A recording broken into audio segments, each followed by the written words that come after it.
सुरुवातीची बातमी आहे, पदाधिकाऱ्यांच्या मेळाव्यातून उद्धव ठाकरे यांनी फडणवीसांना थेट आव्हान दिले। आता एकतर तू राहशील नाहीतर मी राहीन असं उद्धव ठाकरे म्हणाले। ठाकरेंनी आगामी विधानसभेच्या निवडणुकीवरून पंतप्रधान मोदींना इशारा दिलाय। पाहूया।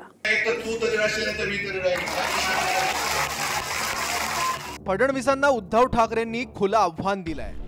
सगळं सहन करून उभा राहिलोय, आता एकतर तू राहशील नाहीतर मी राहील या शब्दात पदाधिकाऱ्यांच्या मेळाव्यातून उद्धव ठाकरेंनी फडणवीसांना ललकारलंय। कालपर्यंत माझ्या घरामधली सगळी लोक हे माझ्या घरावरती चालून येत आहेत।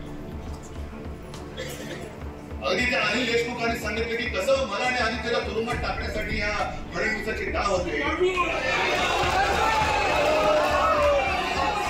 सगळ्यांनी सहन करून जिद्दीने उभा राहिलेलं आहे। एक तर तू तरी राहशील तर मी तरी राहील। फडणवीसांबद्दल टिकण्याची भाषा केल्यानंतर भाजपचे प्रदेशाध्यक्ष बावनकुळेंनीही उद्धव ठाकरेंची क्षमता काढली। अनिल देशमुखांनी सांगितलं की कसं मला आणि आदित्यला तुरुंगात टाकण्यासाठी या फडणवीसाचे डाव होते। सगळ्यांनी सहन करून जिद्दीने उभा राहिलेलं आहे। एक तर तू तरी राहशील तर मी तरी राहील।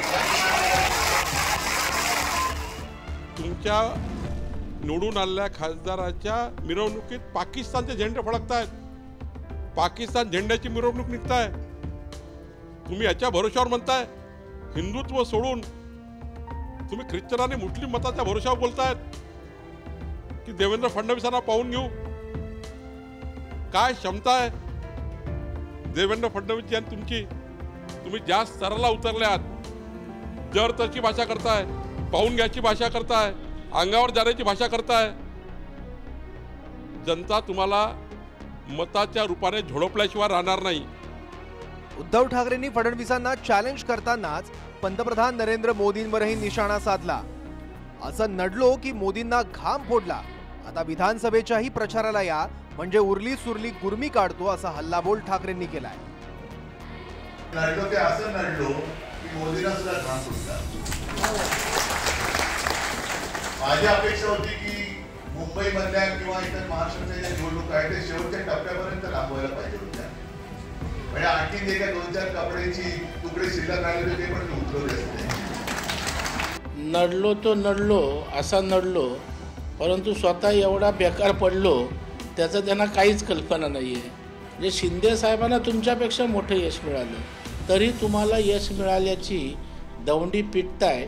यापेक्षा तुमचं राजकीय ज्ञान किती आगाध आहे हे यावरून दिसून येतं। आणि तुम्ही नाक्यावरची भाषा त्या ठिकाणी अशीच करत राहा आणि लोक तुम्हाला विधानसभेमध्ये या सगळ्या गोष्टींची व्याजासहित परतफेड करतील। एका जिद्दीने आपण उतरलं पाहिजे आणि मोदींना सुद्धा आपण जो घाम फोडलाय। माझं तर म्हणणं आहे मोदींनी आता यावेळेला सुद्धा विधानसभेच्या वेळेला प्रचाराला आलंच पाहिजे। बघा तुम्हाला आणखी उरलेलं आहे ना, ही सुद्धा तुमची सगळी काढून तुम्हाला पाठवून जाईल। जिथे रोड शो करावा लागला पंतप्रधानांना घाटकोपरला। 10 वर्ष उद्धव ठाकरेंनी आपले खासदार मोदींच्या भरोशावर निवडून आणले। मोदींच्या सभांनी उद्धव ठाकरेचे खासदार निवडून आले आणि आता ते सारे उपकार विसरले।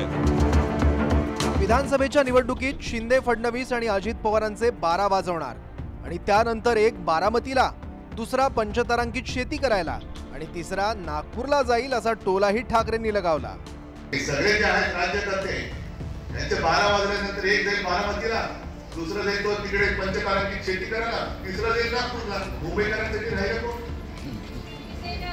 आपण मुंबईकर आहोत, आपली मुंबई आपण नाही जपायची तरी काय व्यापारी आहेत ते जपणार मुंबईला? उद्धव ठाकरेंनी मुख्यमंत्री एकनाथ शिंदेंवरही जहरी टीका केली आहे। मुंबई तोडण्यासाठी शिवसेना तोडली, आता सुपारी घेऊन दिल्लीश्वरांचे बूट चाटतायत अशी टीका ठाकरेंनी केली। शिवसेनेला त्यांना संपवायचे, शिवसेना तोडायचे आणि आपले बूट चाटे लाचार त्यांना कळत नाही ते खुर्चीसाठी आईच्या खुशीवरती वार करतायत। या आईने जन्म दिला, त्या आईला मारण्याचं म्हणजे तिची सुपारी घेऊन हे त्यांचे बूट चाटतायत, दिल्लीश्वरांचे बूट चाटतायत आणि पुन्हा सांगतायत आम्ही हिंदुत्ववादी बाळासाहेबांचे विचार। अरे बाळासाहेबांचं नाव घेण्याची तुमची लायकी नाहीये। मी कावळ्यासारखं किती कावकाव केलं तर एकनाथ शिंदे आणि देवेंद्र फडणवीसांचा तुम्ही काय मिळू शकणार नाही. घोडा मैदान लांब नाही. आता ऑक्टोबर नोव्हेंबर महिना जवळ आलेला आहे. तुम्हाला पाहायला मिळेल कोण कितने पाणी में आहे. आपण एकनाथ शिंदे आणि देवेंद्र फडणवीस यांच्या वाट्याला जाऊ नका. आज दिल्लीमध्ये जाऊन कोट्यावधी रुपयाचा करोड रुपयाचा विकास आणण्याचं काम हे दोन माणसं करत आहेत. ऊट चाटायला एकनाथ शिंदे जात नाही. अगे दिल्लीमध्ये सोनिया गांधीचे पाय चाटायला आपण जाता. शरद पवारांचे पाय आपण चाटताय. आत्मपरीक्षण करून बघावं. विधानसभेची निवडणूक 3 महिन्यांवर आली आहे. त्यामुळे विधानसभेचा प्रचार कोणत्या टोकाला जाईल याचा ट्रेलर उद्धव ठाकरेंनी दाखवला. दिनेश दुखंडे आणि निवृत्ती बाबरसह गोविंद ठाकूर, TV9 मराठी, मुंबई.